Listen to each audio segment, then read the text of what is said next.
हरिओम दोस्तों। जैसा कि हम लोग जानते हैं, इंडिया में बहुत से धर्मों के लोग एक साथ मिलजुल कर रहते हैं और वो मिलजुल कर बड़ी धूमधाम से एक दूसरे के त्योहार मनाते हैं। इन सभी त्योहारों में एक सबसे अनोखा त्योहार है नवरात्रि। नवरात्रि मैंने अनोखा किस लिए कहा? इसका पहला कारण है, ये इतना पुराना त्योहार होते हुए भी वुमेन एम्पावरमेंट से जुड़ा हुआ है।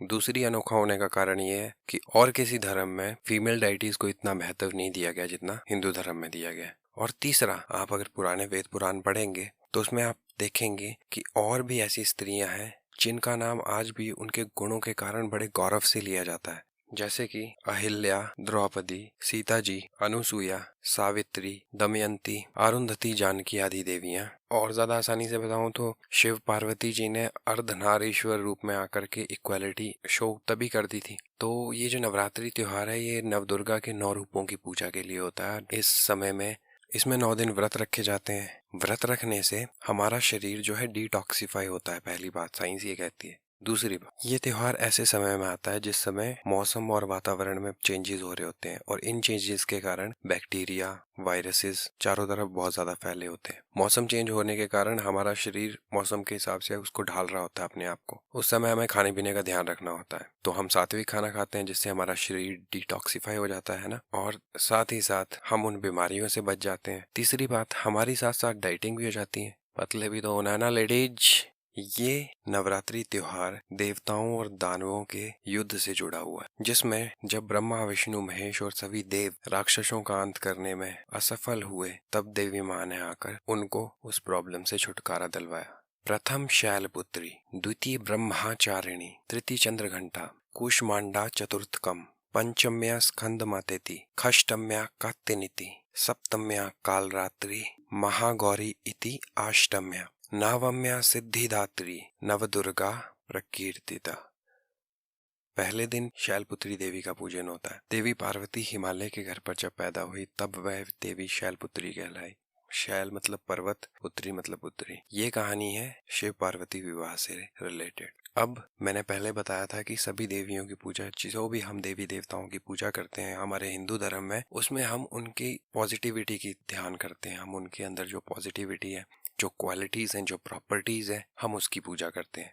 क्योंकि positivity is the first step to enlightenment, यानी कि सात्विक रहना ही मोक्ष की पहली सीढ़ी है। तो माता के शैलपुत्री रूप में हम साहस, शक्ति, विश्वास, इन क्वालिटीज को देखते हैं देवी के अंदर, जो कि हर वुमेन में होती है। हर वुमेन में एक बेटी का रूप होता है। दरअसल ये मैं सिर्फ इंट्रोडक्शन दे रहा हूँ। हर देवी की एक अलग अलग से स्टोरी है और हर स्टोरी बहुत ही इंटरेस्टिंग है, सुनने लायक है। अगर आपने सुनी नहीं होगी तो प्लीज वो वीडियो भी चेक करिएगा। दूसरे, देवी ब्रह्मचारिणी। देवी पार्वती ने शिव को अपना वर पाने के लिए तप करना शुरू किया, तो उन्होंने अपनी तरफ से जो कुछ भी वो कर सकती थी वो सब कुछ ट्राई किया, पर उनको उसका फल नहीं मिल पा रहा था। और आखिर में थक हार कर उन्होंने एक तपस्वी की तरह तप करना शुरू किया। पहले उन्होंने जल के सहारे, फिर पत्ते खाकर समय व्यतीत किया। जब ऐसी तपस्विनी देवी की चारों तरफ ख्याति फैलने लगी तो उस समय उनका नाम पड़ा ब्रह्मचारिणी देवी। अब इससे हमें कौन सी क्वालिटीज या प्रॉपर्टीज मिलती हैं जो हर वुमेन में होती हैं? आत्मविश्वास, जो सोच लिया वो करके दिखाना है, जोश, हार ना मानना, और स्वयं जागरूक। तीसरा रूप आता है देवी का, देवी चंद्रघंटा। ये इनका वो रूप है जब शिव बारात लेकर पार्वती को ब्याहने आए, उस समय उनके साथ बहुत से राक्षस थे, जीव जंतु थे, और उन्होंने भी अपना विकराल रूप बना के रखा था, जिसके कारण वहां पर पार्वती के सभी रिश्तेदार डर गए। उनका डर शांत करने के लिए देवी ने देवी चंद्रघंटा का रूप लिया, जिनके माथे पर आधा चंद्र और एक घंटी का आकार बना हुआ था। वह बहुत ही विकराल रूप था, जिसके कारण उनके घर वाले भी उनसे डर गए। और ये उन्होंने ऐसा इसलिए किया ताकि वो अपनी फैमिली को कन्विंस कर सकें कि वो दोनों एक दूसरे के लिए ही बने। इससे हमें पता चलता है कि वुमेन कितनी भरोसेमंद होती हैं, उदारता होती है उनमें, दयालुता होती है, अपनी शक्ति की पहचान होती है और साहस की कोई कमी नहीं होती।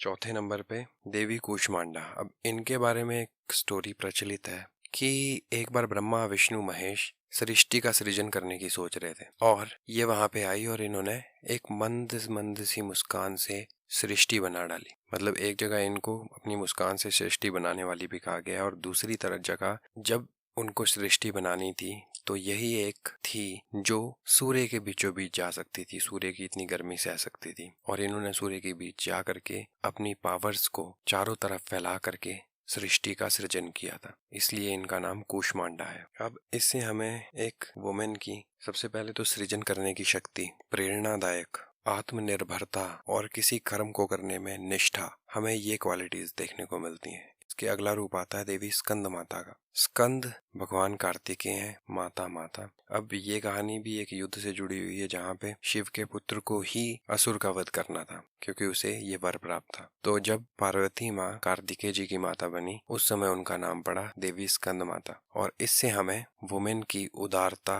उनके अंदर की ममता, शक्ति, ताकत, भरोसा, इन क्वालिटीज का पता चलता है। हर वुमेन में एक माँ का रूप होता है। इसके आगे आती है देवी कात्यायनी। कात्यायनी देवी के बारे में ये बात है कि जब ऋषि कात्यायन ने बहुत समय तक तप किया और वर मांगा कि देवी शक्ति ही मेरी बेटी बने, तो उनकी बेटी बनके इन्होंने उनके घर पर जन्म लिया, तब वह कात्यायनी कहलाई।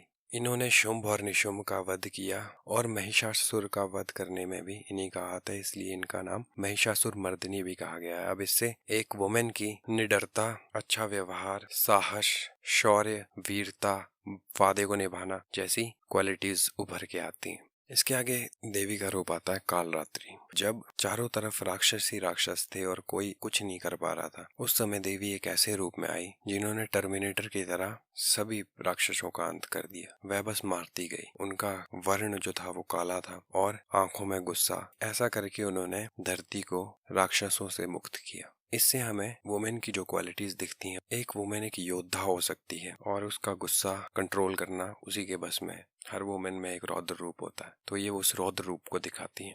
8वें दिन हम पूजा करते हैं देवी महागौरी की। महागौरी ये वो रूप है जब समस्त राक्षसों का विनाश हो गया, उस समय देवी ने अपना रूप देखा, जो वर्ण देखा तो वह काला था। उन्होंने ब्रह्मा जी की पूजा की और उनसे पूछा तो ब्रह्मा जी ने उन्हें मानसरोवर में डुबकी लगाने को कहा। अब मानसरोवर में जब उन्होंने डुबकी लगाई तो उनका जो काला वर्ण था वह सारा धुल के एक अलग शक्ति में परिवर्तित हो गया। जो देवी सामने रही वो थी देवी महागौरी। महा बहुत ज्यादा, गौरी सुंदर, श्वेत। और इससे हमें एक हर औरत की जो क्वालिटीज पता चलती हैं कि सुंदरता, शांति, सच्चाई, ईमानदारी और सबसे ज्यादा सिंप्लिसिटी। इसके बाद में 9वें दिन हम पूजा करते हैं सिद्धिदात्री की, यानी कि सिद्धियों को देने वाली। अब जब महागौरी के रूप के बाद जब सभी लोग इनको जानने लगे तब वह बनी सिद्धियों को देने वाली देवी। सिद्धियां आप स्किल्स ले सकते हैं, आप नॉलेज ले सकते हैं। तो इससे हमें एक औरत की सात्विकता, ज्ञान बांटने की चाहत जैसी अच्छाइयां दिखती हैं।